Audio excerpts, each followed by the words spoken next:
সালামু আলাইকুম বন্ধুরা। তো যারাই প্রবাসী আছেন, নতুন ব্যাগেজ রুলে কি আসলো যেটা আমরা প্রতিদিন দেখতে হয়, প্রতিদিন যেটার সাথে আমাদেরকে কি করতে হয়, ফাইটিং করতে হয় দেশে যারা যাচ্ছেন তাদের জন্য।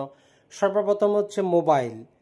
তো অনেকেই বলবেন ভাই আমি 20টা করে নিয়ে যাই, যেই দিন ধরা খাবেন সেই দিন বুঝবেন। আমরা নিয়মটা বর্ণনা করতেছি। দুইটা ব্যবহৃত মানে পুরাতন, মানে আপনি নতুন কেনার পরেও যদি সেগুলো ওপেন করেন এইরকম দুইটা, আর হচ্ছে একটা একদম সম্পূর্ণ 100% প্যাকেট করা নতুন, বছরে একবারই নিয়ে যেতে পারবেন। তাহলে টোটাল মোবাইল নিয়ে যেতে পারবেন দুইটা, আর একে তিনটা।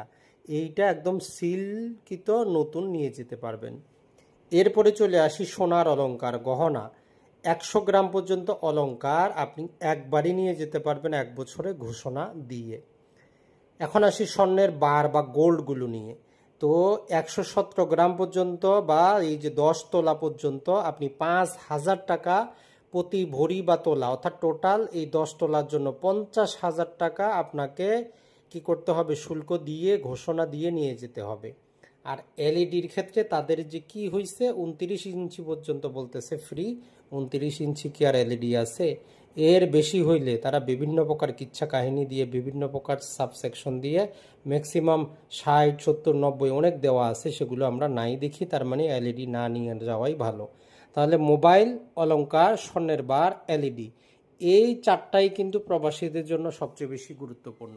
তাহলে আপনি দেখে নিলেন, একদম 100% কনফার্ম।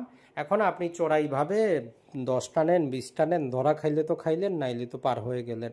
স্বর্ণ অলংকার আগে যেটা ছিল যে মানুষ এইটার ক্ষেত্রে 24 ক্যারেটটাও কি করতো, অলংকার বানিয়ে নিত। তো এখানে স্বর্ণ বলতে 22 ক্যারেটই শুধু বুঝাবে। আর স্বর্ণের বারগুলা নর্মালি 100 গ্রামেরও বার পাওয়া যায়, 117 গ্রামেরও পাওয়া যায়। তো একটা বাড়ি নিয়ে যেতে পারবেন, তবে 50,000 টাকা আপনাকে কি করতে হবে, ট্যাক্স দিতে হবে।